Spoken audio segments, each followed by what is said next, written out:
There is a stretch of southern Africa, no larger than a small country, where the world seems unable to decide what it wants to be. In one direction, basalt cliffs rise 3,000 meters into a sky that carries snow in winter. In another, the Indian Ocean pushes warm water against a coastline of dune forest and mangrove. Between them lie savannas, where elephants move in slow files through the thorn scrub, wetlands where hippos surface in the half-light, cliff shelters painted by people who lived here for tens of thousands of years, and valleys where a kingdom was born that would change the history of a continent.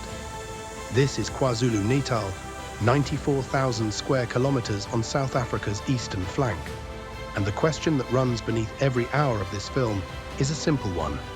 How can a single province hold all of this at once? The highest mountains in the country, the oldest proclaimed game reserves in Africa, Africa's largest estuarine system, rock art older than any pyramid, and the heartland of the Zulu kingdom. The answer is not luck, it is geology, ocean current, altitude, rainfall, and human history, layered on top of one another in a space small enough to cross in a single day. Let us begin where the land meets the sea. Before the journey, the map. KwaZulu-Natal is built like a staircase. Its western edge is the escarpment, the great wall where the interior plateau of southern Africa drops away toward the sea. From those summits, the land falls in a series of terraces, high grassland, then thornveld, then coastal bush, then dune and beach, all within roughly 250 kilometers. That gradient is the engine of everything. Warm, wet air pushed inland off the Indian Ocean by the Agulhas current rises against the escarpment, cools, and drops its rain. The result is one of the wettest and most biologically varied corners of South Africa. Altitude changes of 3,000 meters compress climate zones that, on flat ground, would be spread across thousands of kilometers of latitude.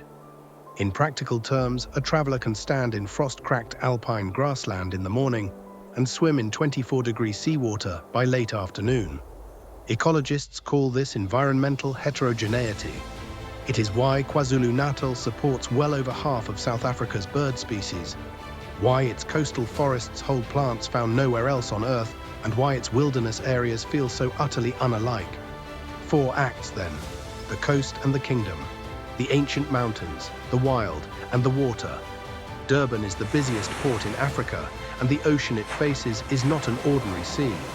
Along this coastline runs the Agulhas current, one of the fastest western boundary currents on the planet, dragging warm tropical water southward from Mozambique at speeds that can exceed 2 meters a second.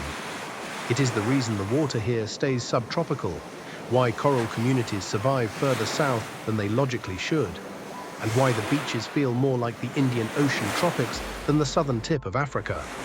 That current also drives one of the great marine spectacles on Earth. In winter, roughly late May through July, a countercurrent of cooler water pushes north along the coast, and with it comes the sardine run.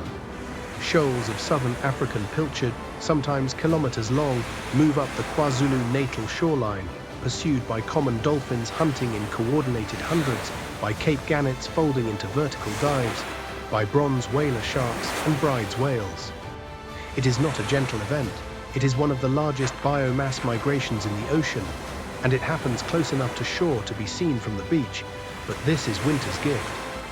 In the warm months, the coast belongs to a different rhythm, nesting sea turtles further north, humpback whales moving through on migration between June and November, and the slow green pressure of the subtropics returning to the dune forests. Turn inland, and the ocean's influence fades within an hour of driving. The hills begin, and with them a different kind of history.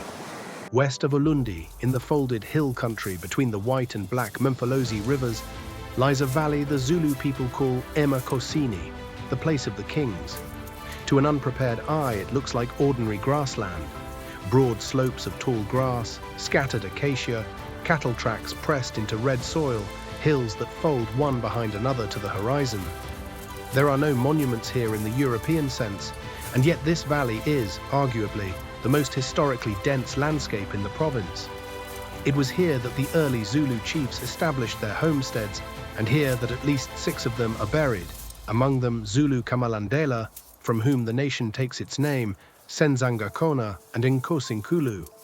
The valley held the royal homestead of Mngungundlovu under King Dingane, a settlement of some 1,500 to 2,000 structures arranged in the great circular pattern of the Ikanda, the military homestead, with the cattle enclosure at its heart. Cattle were not merely wealth, they were kinship, ritual, and diplomacy made physical. To understand Emakosini, you have to understand what happened in the late 18th and early 19th centuries. Under Shaka, who came to power around 1816, a scattering of clans in this landscape was consolidated into a centralized kingdom, with a standing military system organized into age regiments. Within a decade or so, that kingdom had reshaped the political map of southeastern Africa. The consequences echoed for a century, through the wars with the Boer republics and, in 1879, the war with the British Empire, a conflict that opened at Isandlwana with the most severe defeat a European colonial army suffered at the hands of an African force, and which ended 6 months later on the plain of Ulundi, a short drive from this valley. Standing on these slopes today, what strikes you is the silence. Wind in the grass, cattle bells somewhere below, the spirit of a Emakosini monument on the ridge with its ring of bronze burial pots. This is not a landscape that announces itself. You have to be told what happened here, and once you are, the hills never look the same again. 200 kilometers west, the ground stops behaving like ground. The Drakensberg, in isiZulu, Ukahlamba, the barrier of spears, is the eroded eastern edge of southern Africa's great interior plateau. Its geology is written in 2 layers.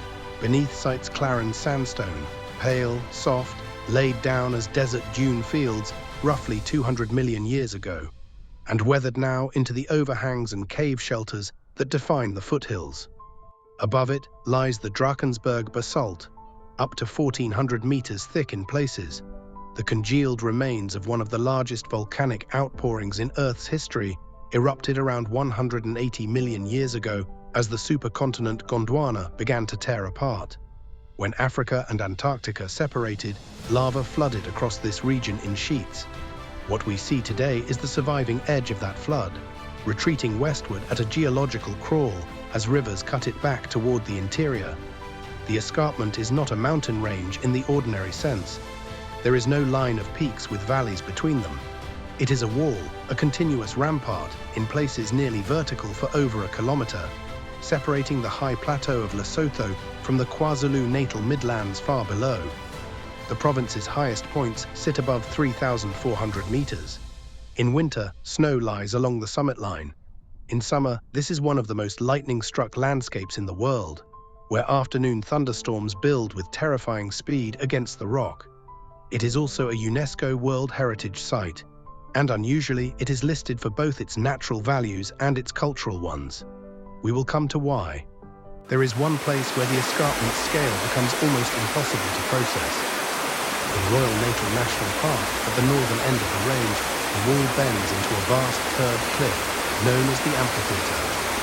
It is roughly 5 kilometers wide, and it rises about 1,200 meters from the valley floor in a single sweep, one of the largest cliff faces anywhere on the planet. From the Tugela Valley below, it fills the entire western sky. Over its rim spills the Tugela Falls.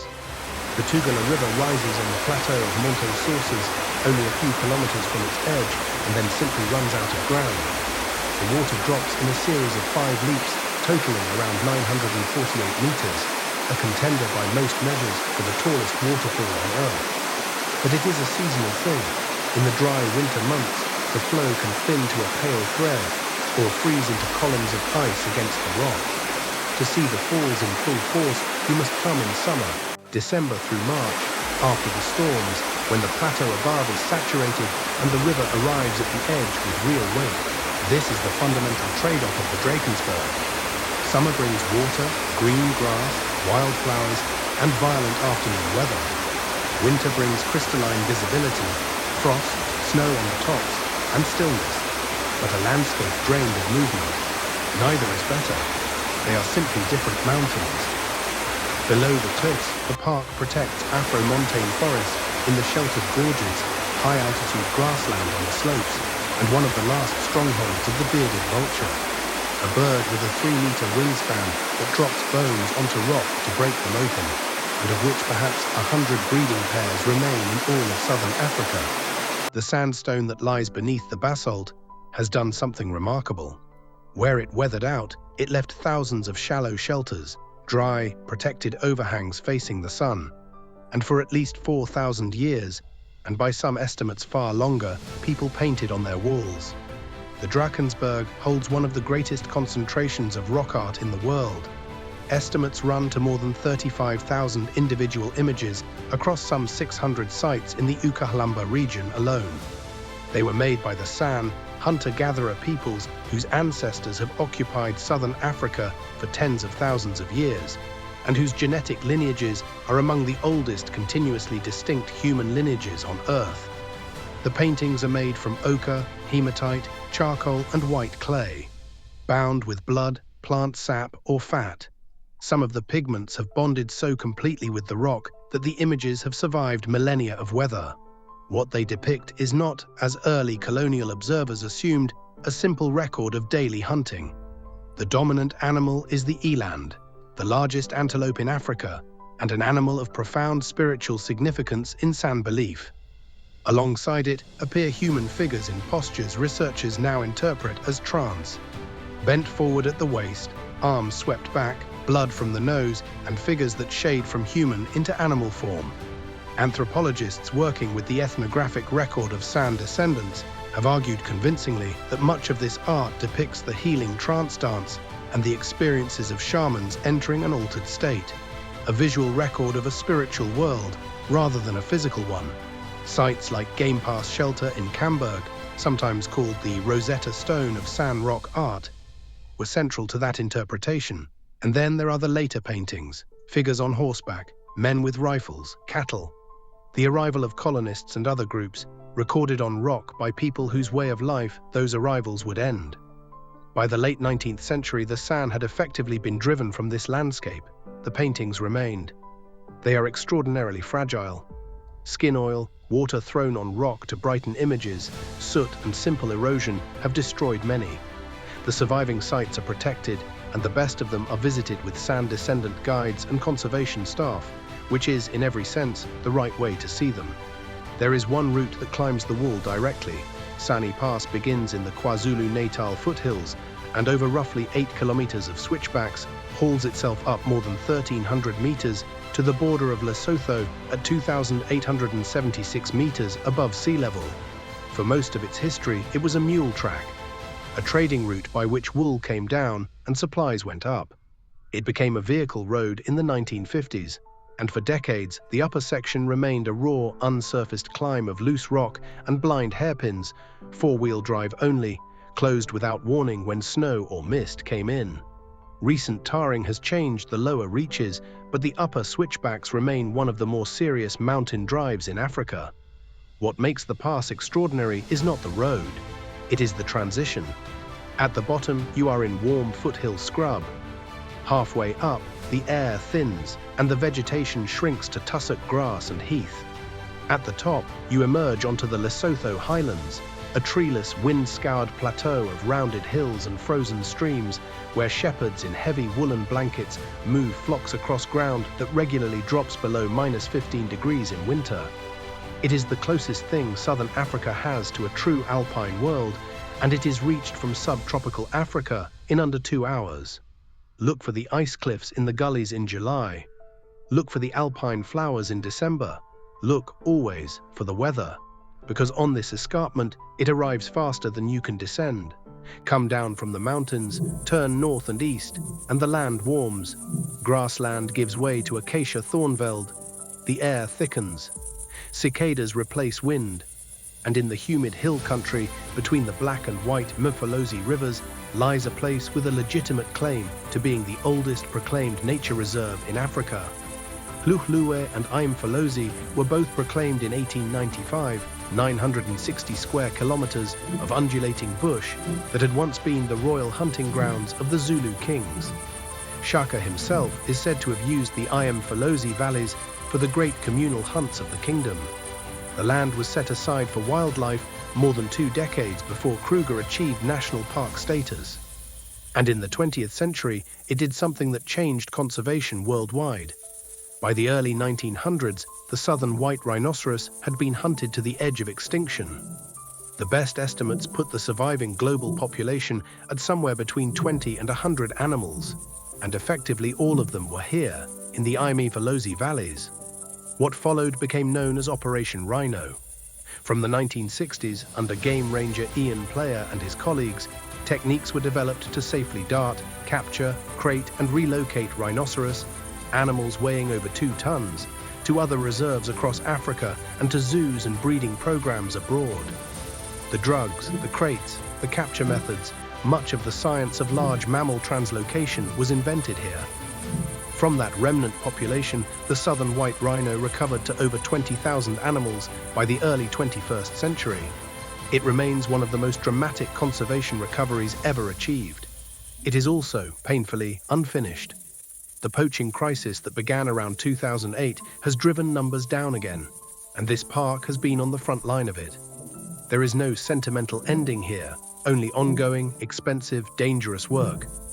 Today, KWAZULU holds all of the big 5: lion, leopard, elephant, buffalo, and both black and white rhinoceros, along with wild dog, cheetah, giraffe, nyala, and over 300 bird species. The 2 halves of the park have distinct characters. KWAZULU in the north is hillier, wetter, thick with forest and mist. Imefolozi in the south opens into broad river valleys and grassland, and contains a designated wilderness area where no vehicles are permitted at all, and where you walk in carrying what you need. The best game viewing runs through the dry winter months, May to September, when the bush thins, the grass is low and animals concentrate at water. Summer brings rain, calving, migrant birds, and thick green cover that hides everything. Spend enough time in this landscape, and the initial hunt for big animals gives way to something quieter, an awareness of how the system actually works. The Thornveld here is a grazing lawn maintained by its own inhabitants. White rhinoceros are bulk grazers, with wide, square lips built to crop grass close to the ground, and where they feed in numbers, they create short grass lawns that in turn attract wildebeest, zebra, and impala. Black rhino, by contrast, are browsers, hook-lipped, solitary, and bad-tempered, and they shape the woody vegetation. Elephants push over trees, opening the canopy and letting grass in. Buffalo trample and fertilize. Fire, both natural and managed, resets the whole thing. None of this is scenery, it is a machine, and the animals are its moving parts. Above it all sits an older presence. The Zulu name KWAZULU comes from the thorny monkey rope liana that twists through the forest here.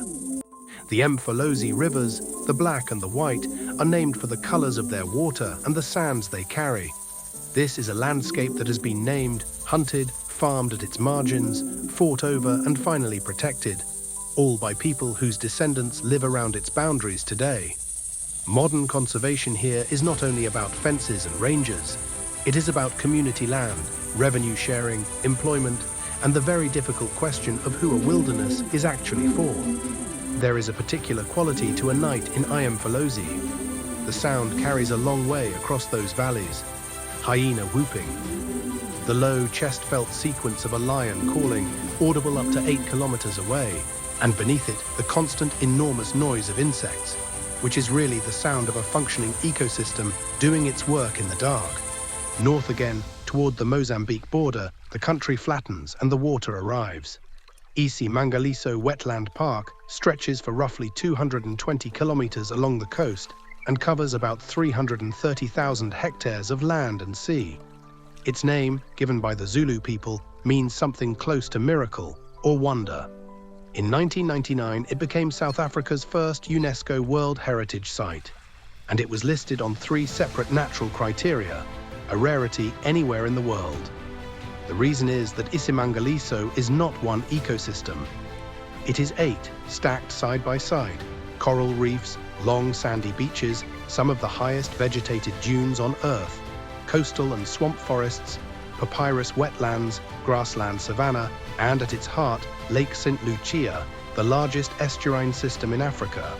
The dunes deserve a moment. Some of them exceed 180 meters in height, forested from base to crest, and they run in ridges parallel to the shore. Behind them lie lakes, in front the open Indian Ocean. That arrangement of forested dune, lake, swamp and reef in a single narrow strip is what makes the park globally unusual. Lake St. Lucia itself is around 60 kilometers long, shallow, often only a meter deep, and it breathes with the seasons and the decades. Fresh water from 5 rivers meets seawater at the estuary mouth, and depending on rainfall, the lake can swing from nearly fresh to hypersaline, saltier than the ocean. During severe droughts, parts of it have dried entirely. The organisms that live here are adapted to that instability in a way few estuarine communities are. Within it live an estimated 800 hippopotamus and well over 1,000 Nile crocodiles, one of the largest populations of each in South Africa. Around it, pelicans, flamingos in their thousands when conditions suit, fish eagles, Goliath herons, and over 500 bird species across the park as a whole. And in the water offshore, the whole thing connects to the ocean again. Loggerhead and leatherback turtles come ashore on these beaches to nest between November and February. The leatherbacks, among the largest reptiles alive, some weighing over 600 kilograms, it is one of the longest-running turtle monitoring programs in the world, begun in 1963. Humpback whales pass offshore between June and November. Whale sharks appear in the warm summer months. The park protects Africa's southernmost coral reefs at Sodwana Bay, reefs that exist here only because of the warm Agulhas water pressing down the coast.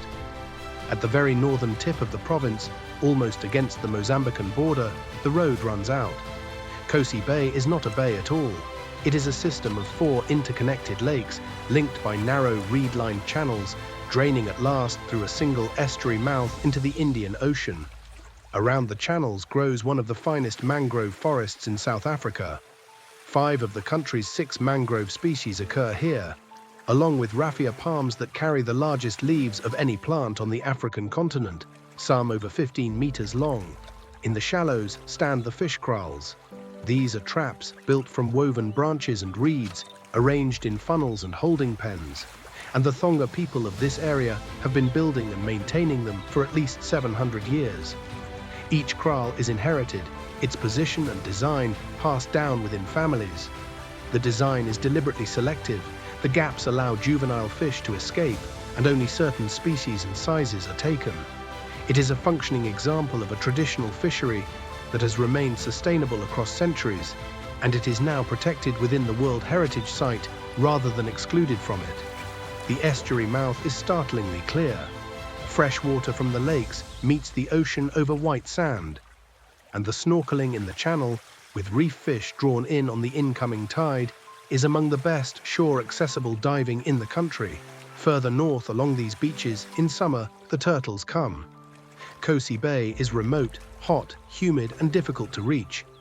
4-wheel drive on the final approach, malaria precautions advised in summer. That difficulty is precisely why it remains what it is. There are places in KwaZulu-Natal that have been softened for visitors. This is not one of them. A word on timing, because in this province it matters more than most. The dry winter, May to September, is the season for wildlife. The bush thins, the grass drops, animals cluster at shrinking water, and the malaria risk in the northern Lowveld falls to its lowest. It is also sardine run season along the coast and the beginning of the humpback whale migration. In the Drakensberg, it brings crisp, cloudless visibility, hard frost and snow on the summits, but the waterfalls run thin. The wet summer, November to March, reverses everything. The mountains turn green and the Tugela runs at full force, but afternoon thunderstorms are violent and frequent. The bush becomes dense and game viewing harder, though it is calving season and migrant birds arrive in numbers. On the coast, this is turtle nesting season, whale shark season, and the warmest ocean of the year. It is also humid, and mosquito-borne disease risk in the far north rises accordingly.